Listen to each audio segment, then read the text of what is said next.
বন্ধুরা, তোমরা তো অনেক রকম ডাল খেয়েছো। একবার এই ডালটা বানিয়ে খেয়েও দেখবে, খুবই ভালো লাগবে। তোমরা ভাবছো ডালটা কোথায়? এটা দিয়ে ডাল বানাবো। এটা হচ্ছে কাঁঠালের দানা। দেখো, এটা ভালো করে ছুলে পরিষ্কার করে নিয়ে আমি সিদ্ধ করে নিয়েছি। সিদ্ধ করার পরে দেখো, আমি একটু হলুদ দিয়ে সিদ্ধ করে নিয়েছি। তারপরে দেখো, আমি মাছের মাথাগুলো ভেজে নিয়েছি। এগুলো রুই মাছের মাথা ছিল। তারপরে দেখো, আমি ওই সিদ্ধ করা কাঁঠালের দানাগুলো আমি মিক্সারে পেস্ট করে নিয়েছি। পেস্ট করার পরে ঠিক এরকম দেখতে হয়েছে। তারপরে কড়াই বসিয়ে দিয়েছি। কড়াইতে আমি কিছুটা জল দিয়ে এটা ভালো করে আমি মানে মিশিয়ে নেবো ভালো করে। মিশানোর পরে দেখো, ওই দেখো ট্রেন যাচ্ছে, দেখো তো আমাদের রান্নাঘর থেকে ট্রেন দেখা যায়। তারপরে পরিমাণ মতো লবণ দিয়ে দিলাম। তারপরে দিয়ে দিলাম হলুদ। কিছুটা পরিমাণ হলুদ দেওয়ার পরে আমি ভালো করে নেড়ে চেড়ে নেবো।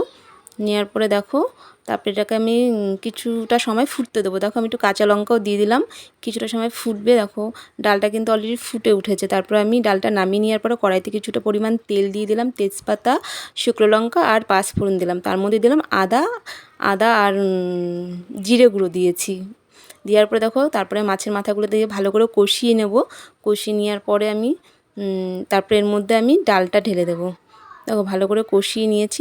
এখন ডালটা ঢেলে দিচ্ছি। দেখো, ডালটা ঢেলে দেওয়ার পরে একটু ফুটতে দেবো। তারপরে দিয়ে দেবো গরম মশলা। খেতে কিন্তু দারুণ হয়, দারুণ হয়। এর মধ্যে আমি একটু চিনি দিয়ে দিয়েছিলাম। চিনিটা তোমরা অবশ্যই দিও, দেখে ভালো লাগবে। সবাই ভালো থেকো, সুস্থ থেকো, টাটা।